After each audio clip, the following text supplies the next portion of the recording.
if the platform or whatever the service is free, you are the product. Yep. That's something. And I don't think enough people understand that. Exactly. Yeah. Exactly. Well, and I think so we're getting into some of those crossovers here. We talked about the phone. The other thing that lots of folks have in their homes is the Alexa or other voice activated types of things. And all we are doing is feeding our personal information directly into the cloud engines.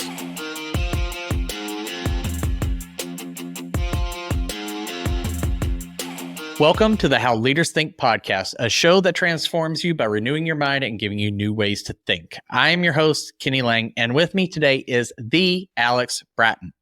He is the CEO and chief geek of Lextech. He's also an applied technologist who helps world-leading brands create employee experiences that empower people to thrive at work. Couldn't we all use that? He's also the author of Billion Dollar Apps, an adjunct professor at the Computer Science Department of Northern Illinois University, and holds 2 patents related to mobile video delivery, which is super cool. He has championed new international aviation standards, improving the employee experience and mobile tools for pilots.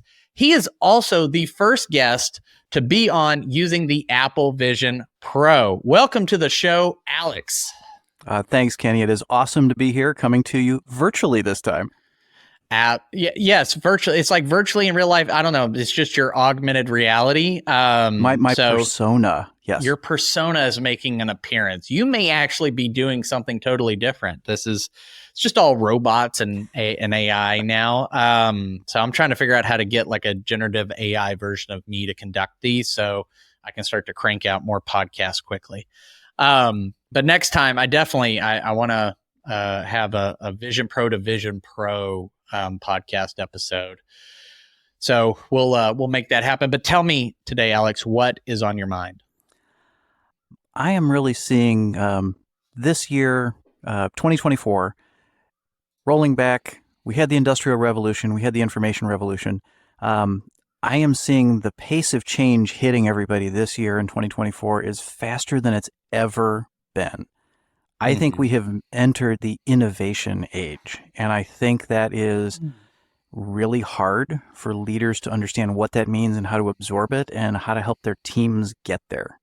We've got to do more faster, and we've got to learn really quick. Right. And I know there's a lot of people talking about how taxing that is. I think it's interesting, denoting that, we're entering or have entered the innovation age. Obviously, we've been in sort of like the information or internet age, depending on who you talk to. But what are you seeing in your circles or in your reading and conversations about the current thinking or the prevailing wisdom about the space and time that we're at? Because you see a lot of people are struggling to either acknowledge or keep up and embrace the point in time that we're in. And I think for me, the one really encouraging thing is that I think that there's a lot more folks that are being forward enough to say, I'm not where I want to be. I'm not absorbing fast enough. There's so many new things. I'm not sure where to go with it. So that's been encouraging, is that folks don't have their head in the sand, which I would say has maybe been the past. To just set the stage for me, and I've been trying to share this as much as I can with folks. If we go back to the iPhone, I would call that a singularity event. It brought mobility. It put technology in our hands. It changed everything. We have 3 different things of that scale hitting us at the same time this year. Not just 1, 3. We have spatial computing, what I've got here, not virtual reality. We'll talk about that later. But spatial computing of bringing us together virtually. Artificial intelligence, it's here, it's real, we can all use it. And commercial spaceflight. Any company that wants to can put a satellite in orbit relatively inexpensively or access sensors from orbit. What happens when I can start rolling out an app where, you know what, if it's the parking app of the future and I have a real-time view of Los Angeles and I can actually see where all of the open parking spots are? We're there. So thinking about all of those different things, not that we should go run out and implement a bunch of stuff, but we need to think, what's that mean? How does that affect me and my industry? Right. And how does that end up trickling down to us as the end user? Exactly. Right. It's one thing for a large corporation like a Microsoft, which is obviously a large shareholder of OpenAI, and those two are always linked. What does it mean for them internally in their products? But then for you and I, and the common everyday user, how does that start to impact us, or how should we engage with it? Because I think a lot of people that aren't in the technology space, or frequently using technology, or barely using it, are fairly apprehensive about some of the things they see and they hear and they read, and trying to, in some cases, I try to help people realize you've had some artificial intelligence or some automation things that you use in everyday life. You just may not have ever called it that, right? Like even cruise control is a form of automation. That's a good thing to say. Yeah, exactly. So how do you see it trickling down, like in terms of impact? Because it usually impacts the larger organizations that are the early adopters or the innovators first, and then it just rolls on down. So how do you see that and working out? It's been interesting. Some of these I've seen actually flip and impact on the smaller side first. Actually, let's start there. So commercial space flight. Again, no, we're not all visiting the space station this year. We're not there. But it completely changed internet access for millions of people with the Starlink satellite system.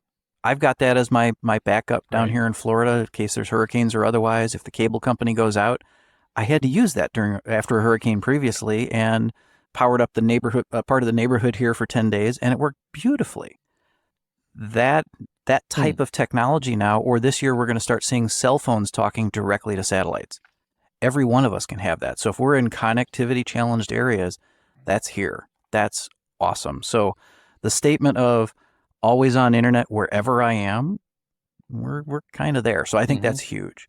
I think some of the other ones, as you mentioned, AI, especially I'll use the iPhone as the poster child for this. There is so much AI baked into that phone. Every picture we take, it takes 3, 4, 5 pictures and intelligently merges them together and gives us the result of an amazing picture. I think that's actually the killer app for AI, is where it's helping us do something where we didn't have to think about it as AI. It just does a job. Make my picture better. Help me do a thing. And I think that's where it's going to get really exciting.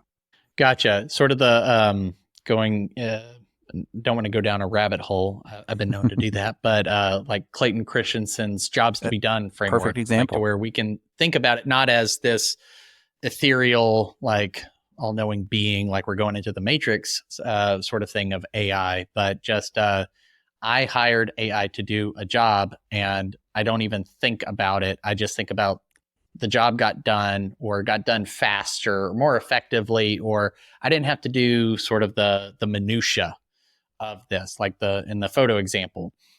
I didn't have to load it up into Photoshop, or was it Lightroom, or any of these other apps to clean it up and find these pieces and make it all happen. And now it can happen pretty much near instantly. And I think then Jobs to be Done is a perfect framework for how we should be thinking about AI, both personally and on the business side. And I think that's actually where I've seen, this is where I think the big companies really had problems with it over the past 5 or 10 years, especially in the machine learning, analyzing data fashion, where a lot of companies wanted to throw AI at problems. And they said, hey, we've got all this data, throw AI at it. But they never asked the Jobs to be Done question of, what problem are we trying to solve? Right. Just because you can doesn't mean you should. That's where we have to start. Exactly. Or, hey, what could AI do here? Well, what's worth doing? And that, I'm a big champion of user experience and employee experience. We've got to get down to what actually matters to the human being we're trying to help. I think that's important. And one thing I did want to pause on before we go further, I do want to mention that if you are interested in the Jobs to be Done framework, go check out Competing Against Luck. Phenomenal book, easy to read for anybody. You don't have to be a Harvard graduate to read it. But could you break down the difference between AI, which gets used quite a bit, and I know that there are levels of AI as well, if you want to speak to that, and machine learning, because those two get used together quite a bit. And I think it can be confusing to understand, are they related, or are we saying the same thing when we say, when you see AI and ML for machine learning? Can you help break that down? Happy to. And it is a really messy quagmire, in particular because a lot of people use these terms to mean different things. So AI, artificial intelligence, let's just say that is the overall bubble that all of this exists in. And let's just leave it at that, which is somehow a computer is helping deduce something from data. If we go to ML, machine learning, that was really based on, let's feed it some data with a very specific problem. So as you were talking about as the example, cruise control, or if we want to talk about self-driving cars in the future, where there's a very defined problem: keep the car on the road, don't run into anyone, right, and feed it a whole ton of data. That's a great example of machine learning. What's really hit us, and that's been around for a long, long time. I mean, thermostats have that. Right. To know, hey, when should I set back based on energy trends and all of that kind of stuff. So it could be little tiny things or as insanely complicated as a self-driving car. Moving on from the machine learning side of things, actually, sorry, the other part that we can get into there is life sciences organizations that are doing DNA analysis of, hey, folks that have this kind of data might be more susceptible to this kind of disease. Another great example of machine learning. Okay, gotcha. So call it advanced data processing to get to some kind of answers. And there's lots of stuff related to that. Been around for a long while. The stuff that really hit us this year is the LLM, large language models, which the best way to describe it is it's a conversational model where you can talk to a computer. And that has been what has been a huge enabler for folks, so that I can now ask human language questions. As a quick tangent, I fully expect the most common programming language. Today, there's lots of different programming languages that people build technology. I think the most common programming language of the future is going to be English. And we're going to do that by just mapping out, hey, here's the problem I'd like to have solved. So the large language model means we can now talk to a back end. Another element inside this AI bubble is something called generative AI. And that's where you see all of the AI generated pictures and videos and music and deep fakes and all that kind of scary stuff. And that's something where maybe I'm using a conversational interface to talk to it, saying, hey, create a video showing someone walking down the street. Right. And then there's lots of other pockets in there. So when we say AI, back to what we talked about earlier, it really should come down to, what problem are we trying to solve? And then what's the interface to that back end? In that earlier Apple example with the photos, there's no user interface. It just does what it's supposed to do. Right. Right. Yeah. Just clicking the photo button triggers the AI to go and do its thing.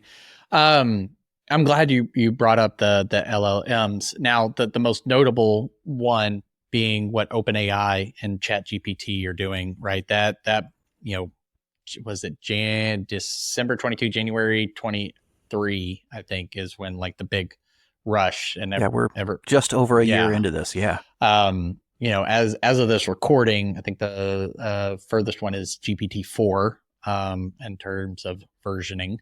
I've heard that they are training GPT-5. I think they're always going to be training a new model or something like that. But for those of us, again, for large language models, we may have heard of GPT-4 or just ChatGPT in general.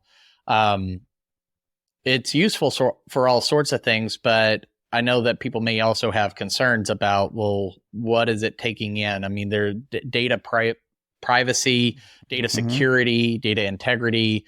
A lot of those things have been in the news for the last several years. Obviously, I know you and I are Apple fanboys, and there's a lot about like on-device processing and making sure your data secure so that it's not going up in the cloud. Nobody's looking at your stuff. Can you talk a little bit about what does this mean for large language models, where we are speaking in conversational ways with artificial intelligence programs. What is it learning? How does that get incorporated? What are the maybe security concerns or non-concerns that we should have? And there are definitely concerns. One of the examples there is, so ChatGPT, in their licensing, if you're just using the free or inexpensive version, anything you're feeding into it, they can use to train future models. Mm-hmm. In addition to ChatGPT, there's another 15 to 20 leading competitors that do very similar things. So that's one of the huge confusions right now is OpenAI is doing amazing things. They are in a continuing war of escalating technology with this other 10 to 20 companies of who's better today, who's better the next day, who's better the next day, and it's always getting better. So our one takeaway from that isn't company X is the best, it's this is going to keep evolving, it's going to evolve rapidly, and it's only going to get faster. Right. So as more users come on board, right? Because that's feeding more data. Absolutely. Okay. Yep. Feeding more data and more opportunities of what do we do with it? Right. That's actually the biggest challenge right now is that, okay, I can go to, so again, ChatGPT is essentially the typing-based interface to talk to the OpenAI system. But there's lots of other organizations, including OpenAI, that have essentially an API where if I'm writing software, I can power it and add an AI brain to my software by tapping into OpenAI or all of these other companies. So one of the things that we're seeing is pretty much every software provider out there is trying to figure out how to bring artificial intelligence into their product. We're seeing it in the Windows operating system. We're seeing it in Excel. So it's going to be extremely common that we'll see it everywhere. But again, back to your key question, who owns the data? Is it my data? Where's it actually going? And that is super hard to find in all of these licensing agreements. Something that I'm a big believer in personal privacy and securing all of that information. And especially as we build systems for the enterprise, same thing. Our data is our data.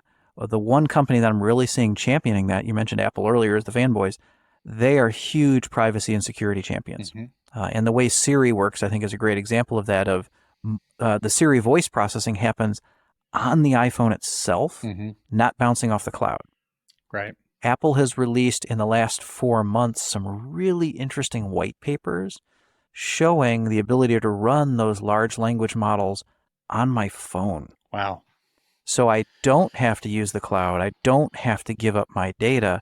I think we're in for privacy tech wars happening here in the next year or two. We've already had it between Apple, Facebook, and Google. Who owns my data for advertising? Right. It's going to get 10 times harder when it comes to an AI perspective to really understand where's my data flowing. I think Apple's going to champion it. I'm not sure about the others.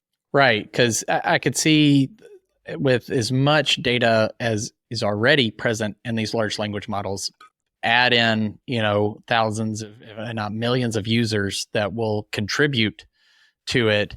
It becomes a bit like we as humans when we get some sort of source amnesia because we heard something a few years ago. We've integrated it into our way of thinking. We espouse it as though it were our own thought, but in fact, we learned it some time ago. Tracing and the it may source not be of accurate.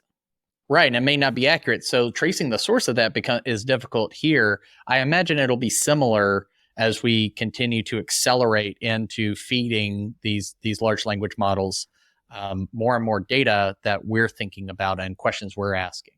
Absolutely. And I think where it really gets interesting, and this is where the Apple Developer Conference is in June, and I'm fully expecting them to start announcing some of these things. Yes. Where this all gets super interesting is where that language model or the AI engine knows who I am. They know my day. And Apple is uniquely positioned that if it's running on my iPhone, and if I trust it, and if it's got access to my calendar and my contacts and where I am, that gives it amazing abilities to make suggestions for me about what's around me, who else is around me, what I'm going to do next. So, I mean, we've all already seen that where when you get a calendar recommendation of, hey, you should leave for that next appointment because traffic's heavy. But imagine that for everything potentially in your life, of recommendations, so that personal assistant might finally be here. Yeah. I mean, I know it'll sense when I connect via Bluetooth to my car, and it'll pop up a map notification that says it should take about this long. And if you want to use the map to navigate through traffic, then you can do that, because I found multiple routes. In saying that, there's what I feel are lightweight versions that exist today. And I want to keep going back to examples so people can kind of spot these things in the wild, so to speak. But like on my watch, one of the watch, because I have a Apple Watch Ultra, just the first one. So we'll see if I get the second one. But on any of the more recent Apple Watches, one of the watch faces is a Siri based one. Mm-hmm. And it has tiles, and you can see going down of different things, but it auto generates what those things are. You don't dictate what those recommendations are. It'll say, oh, the next most important thing is that you have a meeting in 15 minutes. But then the following thing may say it's someone's birthday. Here's their phone number if you want to call them or text them. And then it may recommend something else from the data that it has access to, which is obviously, if you have an iPhone too, it's able to access a lot more than if you only have the watch. Conversely, on my iPhone, on my home screen, because I live and die by my calendar, so I have a calendar widget on the home screen. But below that, there is a widget. I forgot the exact name of it. I think it's called like Siri Recommendation. But it's like a set of 2 rows of 4 apps, and every time you open your phone, it will change it'll change those recommendations. So like when I'm getting into bed at night, it pops open my sleep app, calendar app, maybe ESPN, because maybe I'm reading an article. But like right now, it's popped open weather, Gmail, text messaging, Slack, GroupMe, and that's a perfect example, because it's gotten to know you. Yeah. And that. Well, here's the question. Right. It knows when I'm accessing and does how that often. freak you out? It doesn't freak me out, but for as long as I can remember, I've been a bit more open to embracing tech before it's widely accepted. But I know for some other people, they may not want that, or they may question that. Of like, what is that doing? Or why is it doing that? Like people freaking out about seeing being targeted with a Google ad or a Facebook or Instagram ad because they were watching TV. There was a commercial on, if you happen to have commercials still. There was a commercial on about something you had no interest in, and now all of a sudden you're getting targeted ads. Right? Like I know that part freaks people out, but and it should. That's a great example of our information is up in the cloud, and they're companies that, again, we're their product. They make money because of that data. Right. Which is different than, hey, it's on my phone and it's locked in my phone. That I prefer. Right. Yes, and amen. One of the phrases that I share with people, because people know, like at least in my circles, I'm the resident nerd and tech support and all these sorts of things. But they they'll talk about how that sort of stuff freaks them out, or, they're unsure of this, that, and the other thing, but they want to keep using these social platforms. I use it because I have a business. I need to promote it. That's where people are. I got to go where the people are. But I tell people one of my favorite phrases that I heard a while back, and you may know who's credited with it, but if the platform or whatever the service is free, you are the product. That's something. And I don't think enough people understand that. Exactly. Yeah. Exactly. Well, and I think so we're getting into some of those crossovers here. We talked about the phone.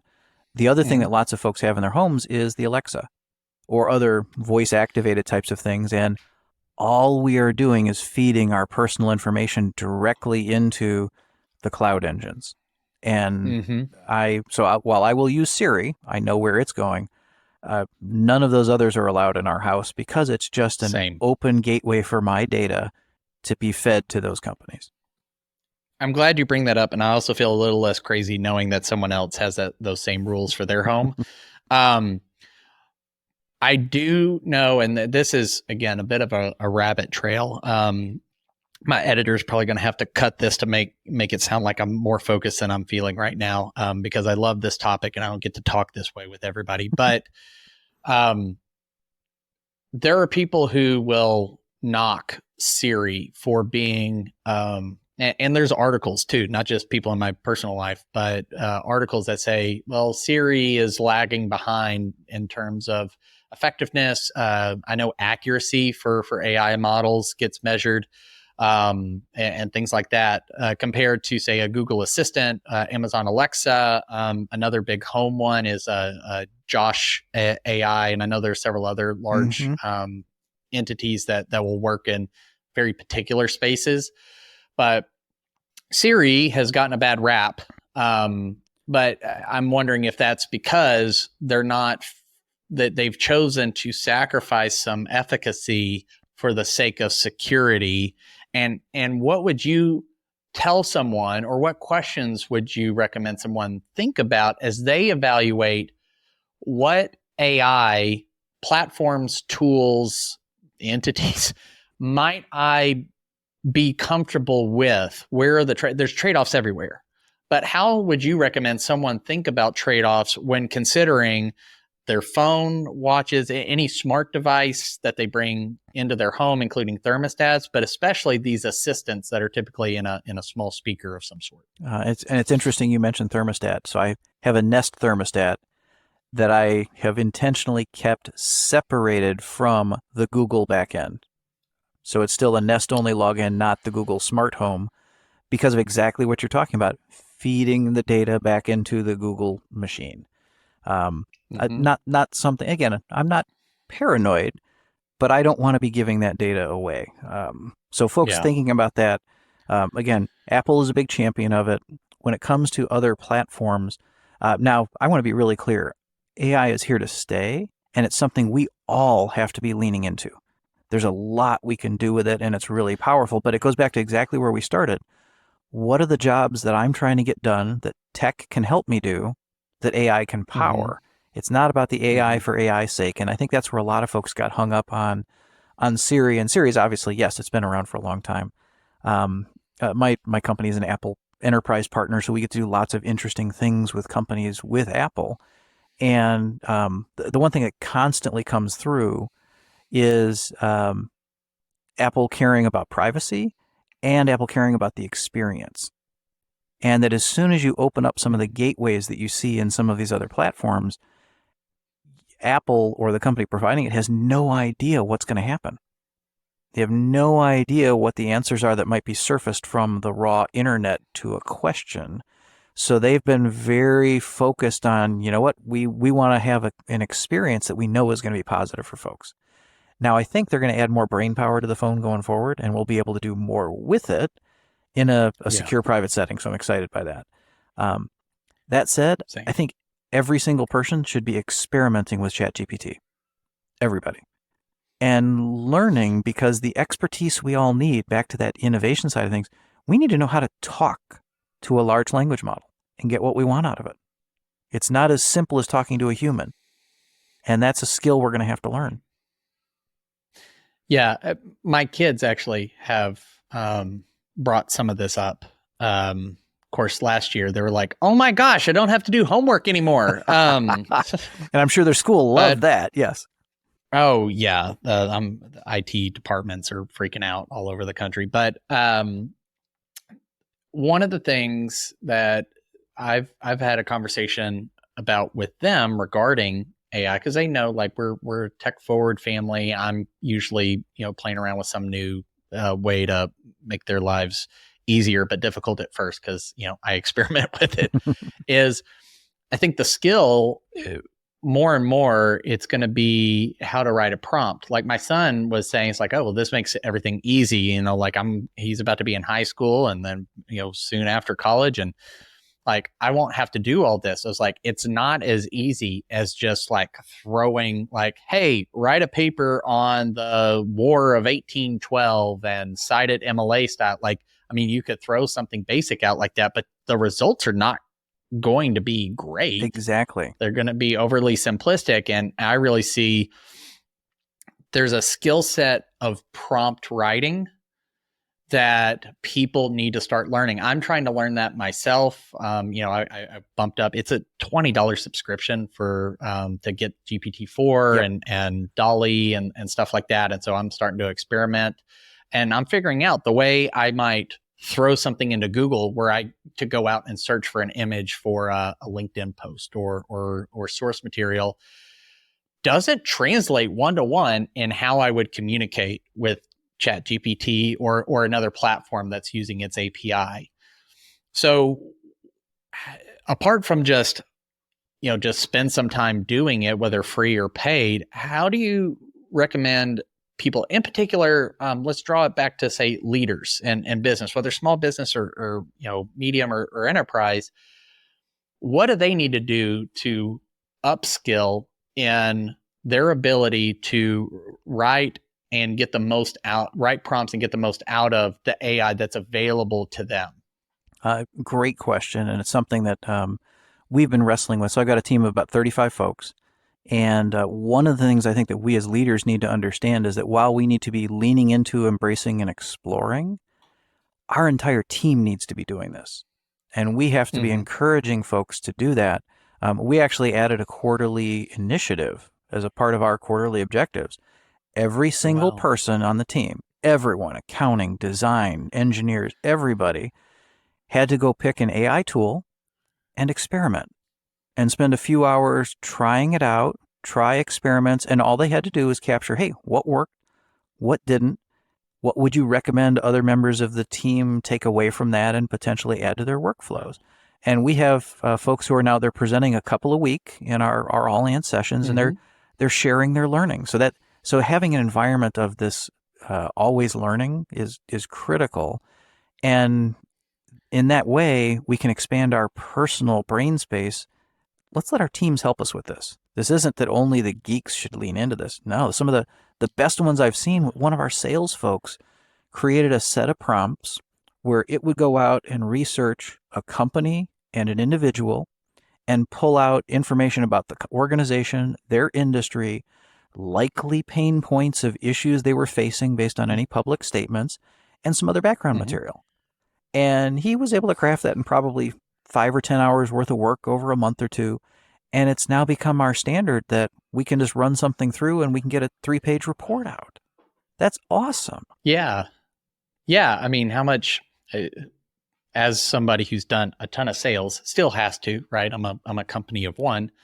But I've trained sales teams before in my agency days. It's like the administrative side of sales is like, it's the bane of their existence.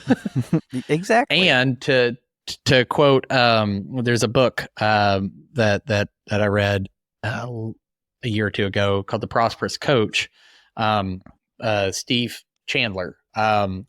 It's fantastic, but I think it's great for anybody in coaching, consulting, probably even just regular salespeople.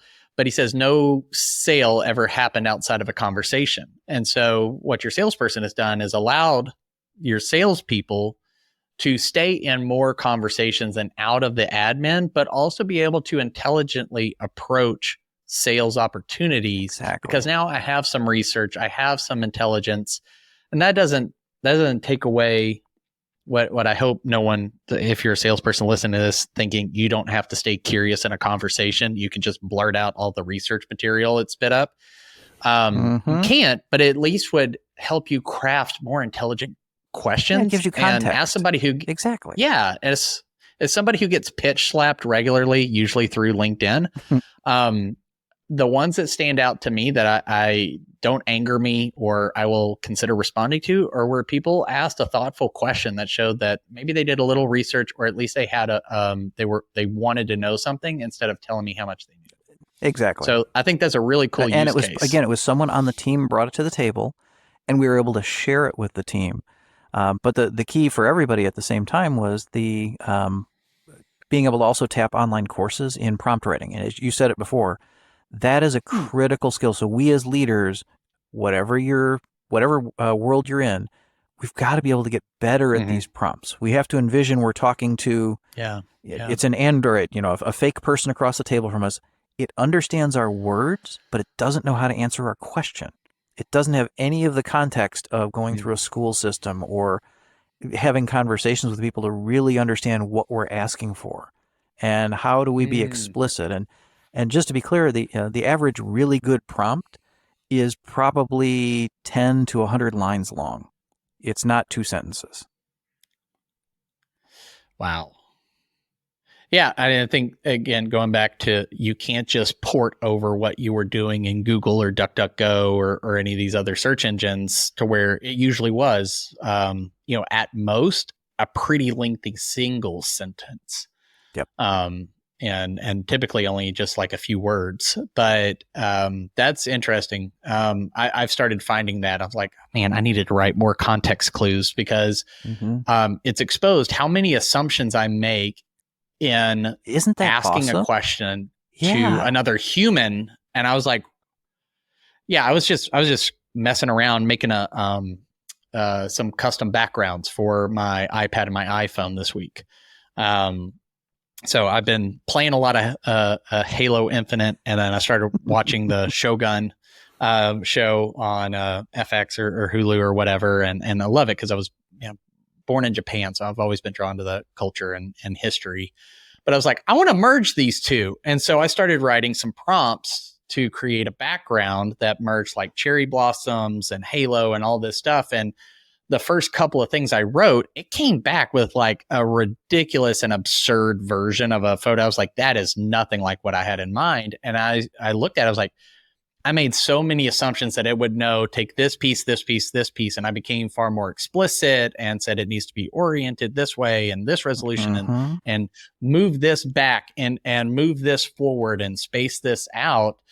It was a lot more involved than I think anecdotally a lot of people are talking about. So that's just, No, agreed. And the fact that there's different ways to think about the prompts. Some of them are, for example, there's a prompting style called few shot examples where you're giving examples of things. So there's actually a lot of definition around how you craft these prompts. It's not just write an English paragraph. Right. So one of them might be you're giving examples of the kind of output that you want back, and then you give it the question, and it has figured things out based on the examples. Or others where you're actually mapping out, here's the logic I want you to apply. Now apply it to this. So there's all kinds of things.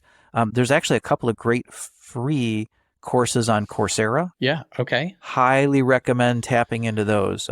There's a couple of them, they take you 3 to 5 hours. There's one specifically for business leaders to help you start thinking through those prompts. But some of the basic ones of just, how do I do this? And what are the different examples? Again, not as simple as just writing what you would put into Google, but hey, this might be one that I want to give an example.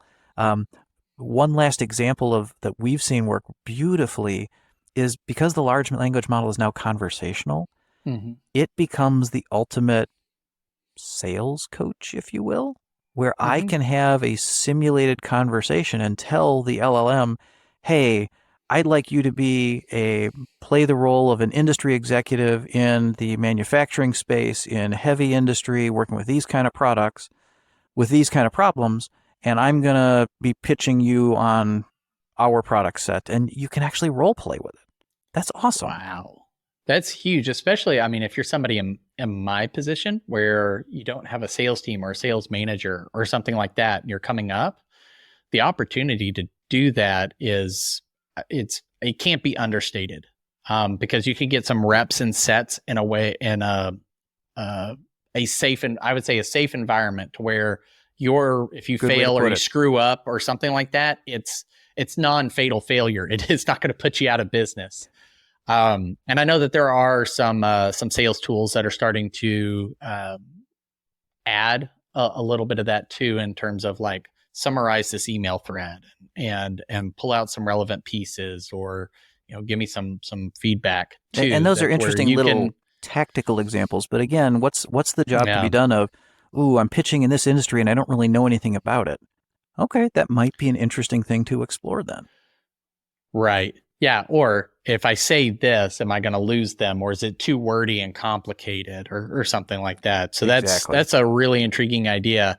I feel like we could probably go on another 45 minutes or more talking about this, because I love this. And again, don't get to talk like this. Typically with all I see are my family, and my wife and kids will just kind of give me a squint and be like, yeah, whatever, what's for dinner. Well, this is the But applied tech of why does tech matter? It's supposed to be helping us, yeah. and that's what this all comes down to.